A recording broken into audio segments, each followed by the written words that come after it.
Sejam bem-vindos à nossa aula de filosofia. Eu sou Eliane Gonçalves e abordaremos nesta aula o tema Segregação Humana, Ideologias Totalitárias e Pandemia a partir de Hannah Arendt. Esta é uma aula direcionada para alunos que estão cursando ou que já concluíram o ensino médio e que realizarão a prova do Enem 2020. É uma aula que traz um tema que já foi abordado em edições anteriores do Enem e que traz uma temática importante, para o conhecimento filosófico no geral. Nossa aula ela busca, além disso, apresentar uma crítica filosófica à naturalização da segregação humana por regimes e ideologias totalitárias. Iremos também buscar analisar o pensamento da Hannah Arendt acerca da violência nazista empregada nos campos de concentração e também associar a política totalitária empregada nos campos de concentração com políticas de características fascistas aplicadas no atual contexto da pandemia da Covid-19. Como dissemos, abordaremos esse tema a partir do pensamento da Hannah Arendt, esses elementos: segregação humana, ideologias totalitárias e pandemia. Iremos abordar inicialmente alguns conceitos trazidos pela filósofa e posteriormente resolveremos uma questão do Enem anterior, do Enem de 2019, e discutiremos a partir de uma questão aberta formulada especialmente para essa aula como que as ideologias totalitárias elas persistem na atualidade, especialmente nesse contexto da pandemia. Mas antes de tudo, nós precisamos conhecer um pouco sobre essa filósofa, conhecer um pouco quem foi a Hannah Arendt. A Hannah ela foi uma filósofa alemã, uma filósofa política de origem judaica. Ela consagrou-se como uma das filósofas mais influentes do século XX, especialmente sobre seus estudos sobre as origens dos regimes totalitários, sobre direitos humanos, direitos políticos, poder e autoridade, dentre outros temas estudados por ela. A Hannah Arendt, apesar de não se reconhecer como uma filósofa, de não achar coerente ela ser apontada como uma filósofa, ela estudou filosofia na Alemanha, na Universidade de Heidelberg, formando-se em 1929. Nesse período ela foi aluna do Martin Heidegger, com quem inclusive ela manteve um relacionamento amoroso. E destaca-se que esse relacionamento ele se deu antes desse filósofo ele se converter ao nazismo. Como sabemos, a Hannah Arendt ela foi uma filósofa de origem judaica e durante o período da ascensão nazista, capitaneada pelo Adolf Hitler, ela foi bastante perseguida, assim como muitos judeus. Ela perdeu vários direitos, inclusive o direito de continuar estudando na Alemanha. Ela chegou a ser encarcerada e assim que conseguiu a liberdade, ela emigrou para os Estados Unidos, onde conseguiu a nacionalidade americana em 1951. A Hannah Arendt ela traz alguns conceitos importantes sobre o totalitarismo, sobre o que é o totalitarismo. A Hannah Arendt ela entendia que a ciência política, as outras ciências, especialmente a ciência política, que era quem poderia trazer um conceito mais coerente sobre o que é o totalitarismo, ela entendia que isso não acontecia. E aí, na sua obra As Origens do Totalitarismo, um livro importante dela, que é esse aqui, As Origens do Totalitarismo, Antissemitismo, Imperialismo e Totalitarismo, a Hannah Arendt ela traz um conceito mais adequado à filosofia, Para ela, a ciência política, ela deixava isso meio vago, Então, ela traz uma definição para ela mais necessária, Ela vem mostrar ao mundo que regime é esse, Quais são as ideias contidas nesse regime, E então, o que é o totalitarismo para a Hannah Arendt? O que é que ela aponta na sua obra? O que vem a ser o totalitarismo? Para a Hannah, o totalitarismo ele não era nem tirania, nem ditadura. Ele era isso e muito além disso. Ele o totalitarismo ele perpassava por isso, né? Ele tinha uma gravidade muito maior do que uma tirania ou uma ditadura, por exemplo. Né? O totalitarismo ele se caracteriza, segundo a Hannah Arendt, pela busca da legalidade e da legitimidade calcada no terror, né? Escolhendo não uma pessoa em si ou um grupo, ou somente um grupo a ser perseguido, mas especialmente uma ideia a ser perseguida. Mas como assim, né? Como que o totalitarismo ele persegue uma ideia, né? Ele não perseguia pessoas, ele não perseguia os judeus, por exemplo, né? Não perseguia os ciganos, né? Não condenava certas práticas. Isso acontecia sim. Mas a Hannah ela vem esclarecer que, com relação ao nazismo, por exemplo, caso dos nazistas, que era uma ideologia de direita, né, presente na Alemanha do Hitler, a ideia perseguida nesse contexto, né, é a ideia de que os judeus, por serem gananciosos, corruptos, marxistas, eles deveriam ser perseguidos. Então, o totalitarismo ele tentava e conseguia, e muito bem, de uma forma bem organizada, né, convencer as pessoas de que os judeus eles eram as piores pessoas, né? Eles eram gananciosos, corruptos, marxistas e que eles deveriam ser eliminados da Terra, deveriam ser combatidos, né? A gente sabe que a ideologia nazista ela incorporava elementos do antissemitismo, né? Que é esse posicionamento contra os judeus, né? O ódio, né? Que foi manifestado de forma bem marcante, né? Durante o Holocausto, né? Que foi caracterizado pelo genocídio e morte de aproximadamente 6 milhões de judeus. Né? E além do antissemitismo, outras características presentes no nazismo eram o nacionalismo extremado, o racismo, que deu origem à ideia dos germânicos como raça ariana, como raça pura e superior, né? Chamados pelos nazistas de arianos. Né? O nazismo ele também incorporava, como a gente já citou anteriormente, o antimarxismo, o antiliberalismo, o militarismo, a exaltação à guerra e outros elementos que a Hannah entende que são características dos regimes totalitários. A Hannah, como a gente sabe, existem os principais regimes totalitários, a gente pode destacar aí o nazismo alemão, o fascismo italiano e o stalinismo da União Soviética. A Hannah Arendt e os seus estudos eles são mais voltados para os dois movimentos totalitários. O primeiro de direita, de extrema direita, que é o nazismo, e o de extrema esquerda na União Soviética, que é o stalinismo. Né?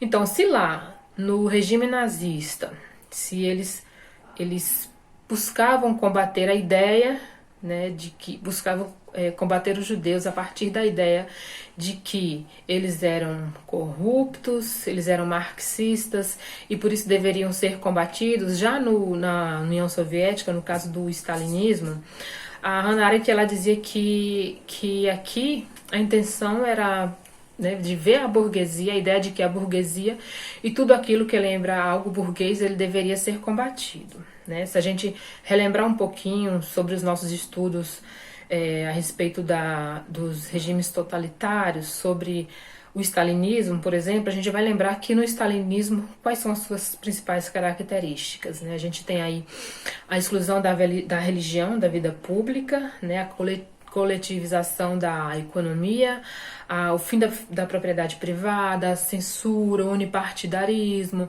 a perseguição de opositores, a militarização da sociedade. Características que estão presentes também lá no regime de extrema-direita, como o nazismo. E a Hannah ela faz essa ligação dos dois. São dois regimes totalitários, um que está na extrema direita e outro que está na extrema esquerda.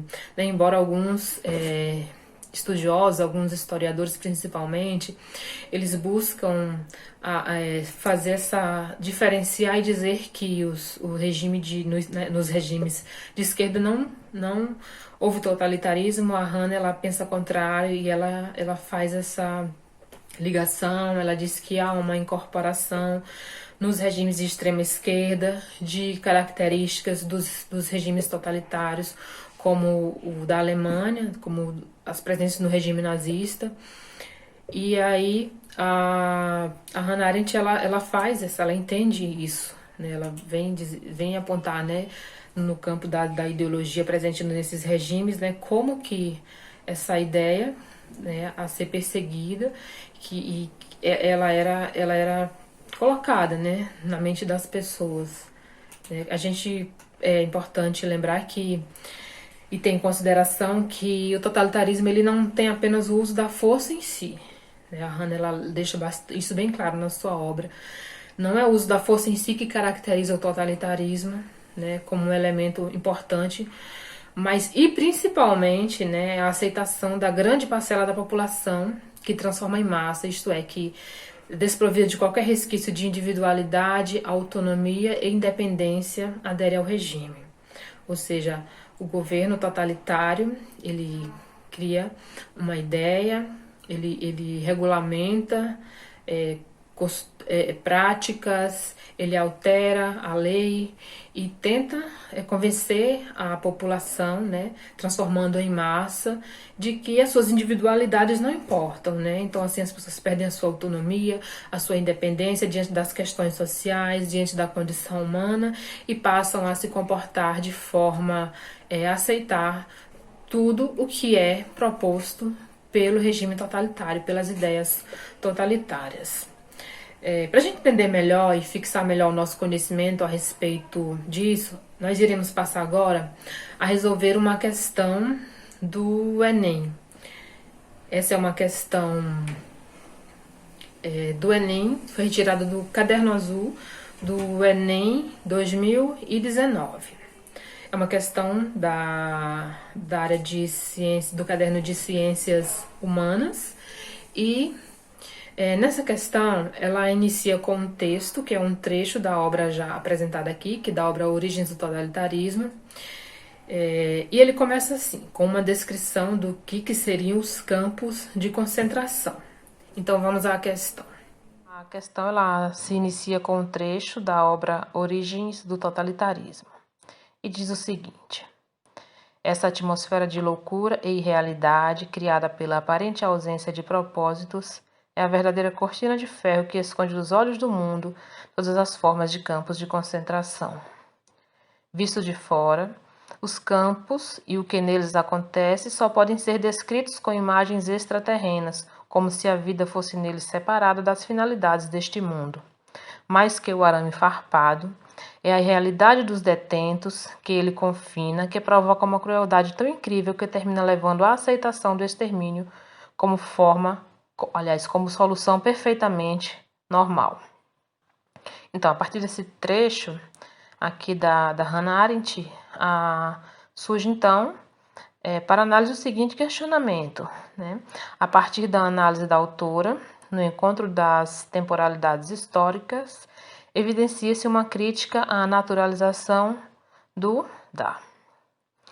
A gente observar aqui no texto, a Hannah ela tenta explicar aqui, esclarecer que os campos de concentração, né, ela mostra a realidade dos campos, como eles eram vistos, né?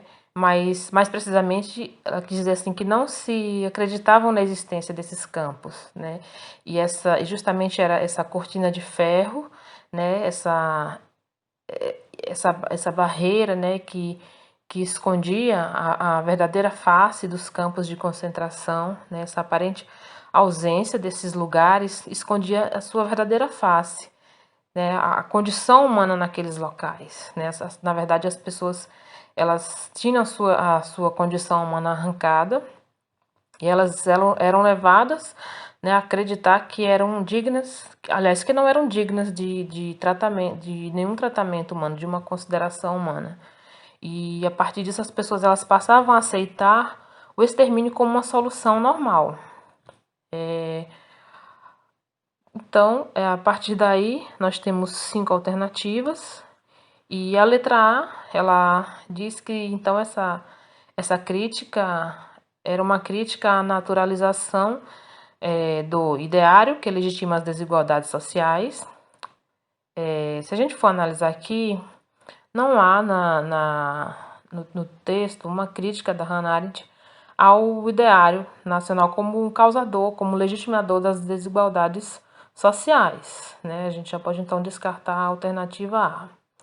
A alternativa B, a alienação ideológica que justifica as ações individuais. A gente pode até considerar que há, sim, né, no contexto dos regimes totalitários, uma alienação ideológica, mas ela não justifica as ações individuais, e muito pelo contrário, as ações elas são coletivas, né? Há uma alienação da população, né? E a população que é transformada em massa, e essas ações elas são massificadas, mas não individuais.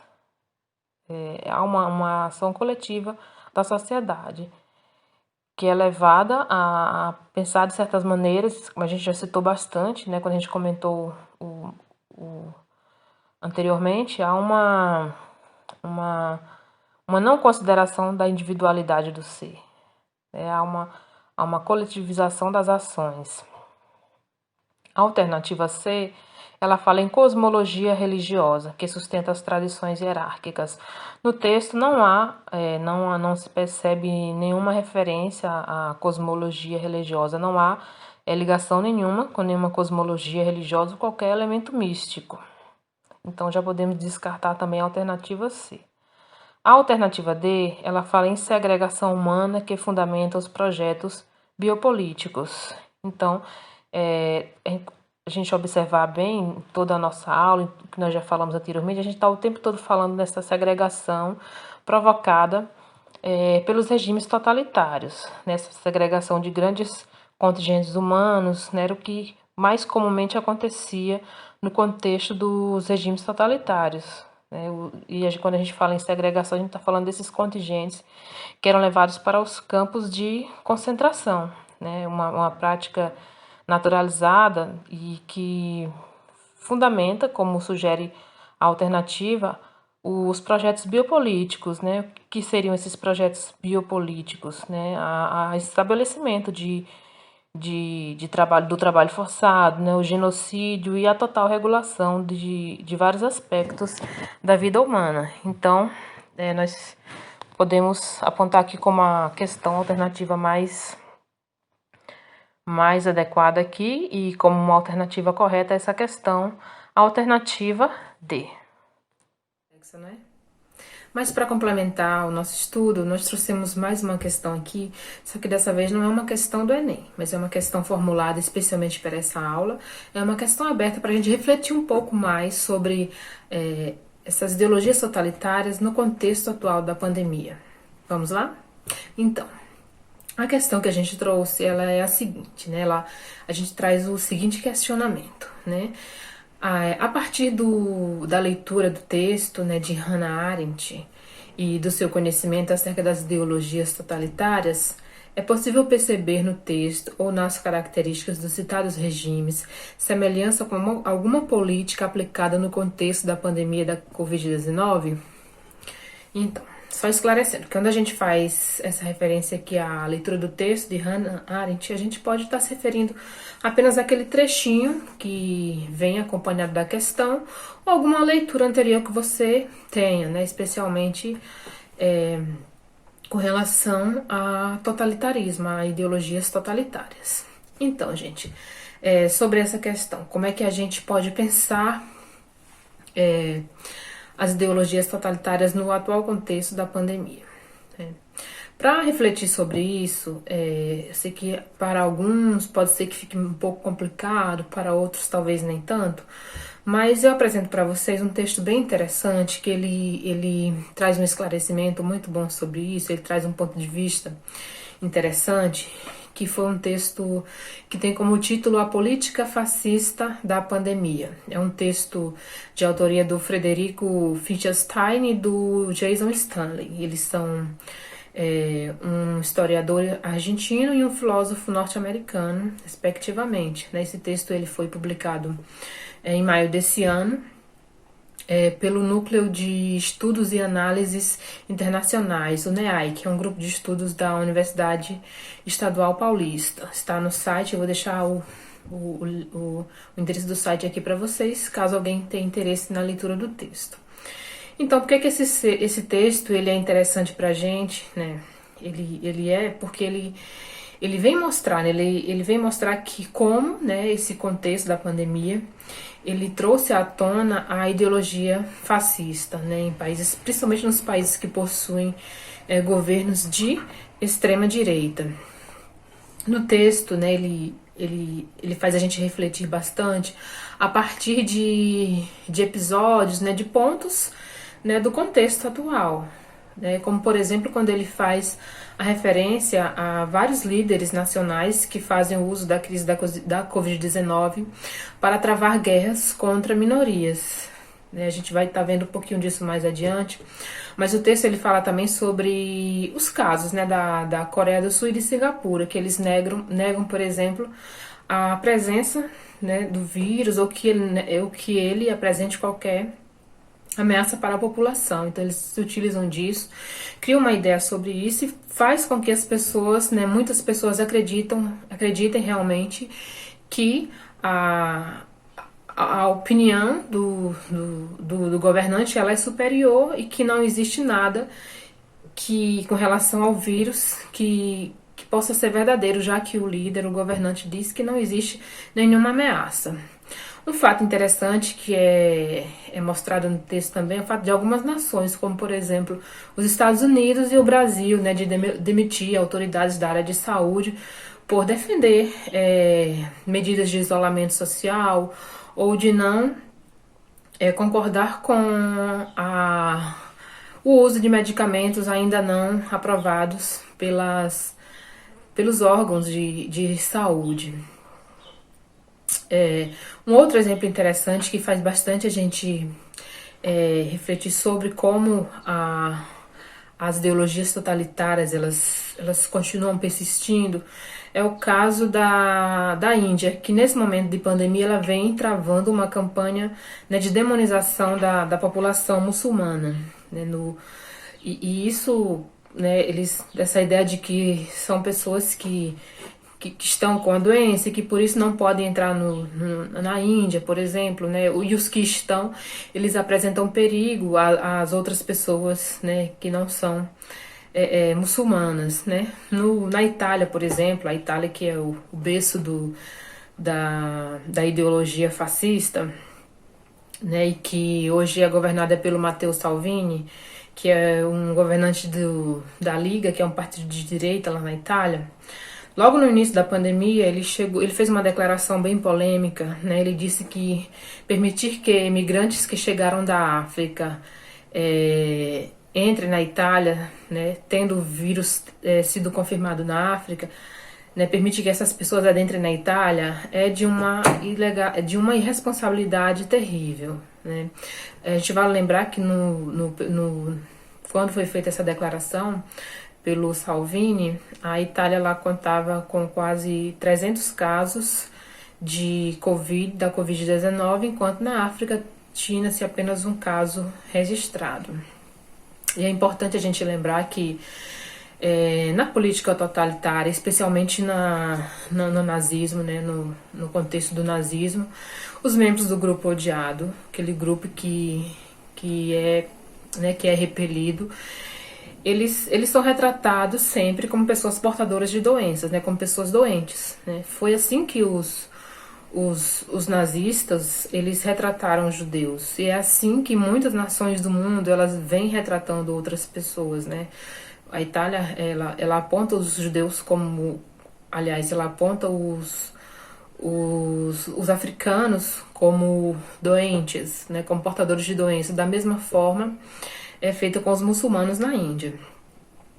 E muitas outras políticas, né, políticas que são adotadas, né, alguns posicionamentos de governantes nesse período, ele vem assumindo características de ideologias totalitárias, né, de ideologias fascistas, né, ideologias que persistem, que vão sendo colocadas na mente das pessoas, e essas pessoas elas vêm naturalizando isso, né, vendo essas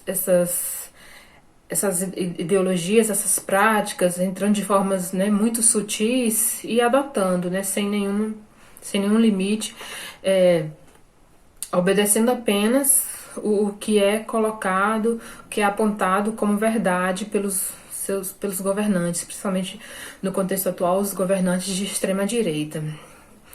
Esse texto é bem interessante, ele traz uma discussão legal sobre isso, e eles, no decorrer do texto também, os autores, né, já especificamente mais no final, eles chegam a citar inclusive a Hannah Arendt, e eles lembram uma citação interessante dela, onde ela diz que a principal incapacidade da propaganda totalitária é que ela não pode satisfazer esse desejo das massas por um mundo completamente consistente, compreensível e previsível, sem entrar em conflito sério com o bom senso. Ou seja, ela diz que a propaganda é um ponto forte dos regimes totalitários, né? Ela usa bastante a propaganda para convencer as pessoas. Então, a Hannah diz que ela pode até convencer, ela pode surtir resultados, a propaganda, ela tem um peso nisso, né? Na adoção de ideias totalitárias, mas que jamais, né? Que é muito difícil você conseguir fazer com que as pessoas passem a aderir a essas ideias sem você se contrapor, né, sem bater de frente com o bom senso, né, e é isso que a gente tem percebido, né, que não há, sim, não houve no passado, né, no período de pico desses regimes, o bom senso ele não prevaleceu, né, para a maioria, e que atualmente também não há garantia de que o bom senso prevaleça, né? E é isso que a gente percebe no pensamento da Hannah Arendt, é a condenação a qualquer tipo de violência, e nesse caso especificamente a essa violência, muitas vezes colocada de forma sutil, né? Uma violência característica dos regimes totalitários, ok? É isso aí. Por hoje encerramos a nossa aula. Até a próxima.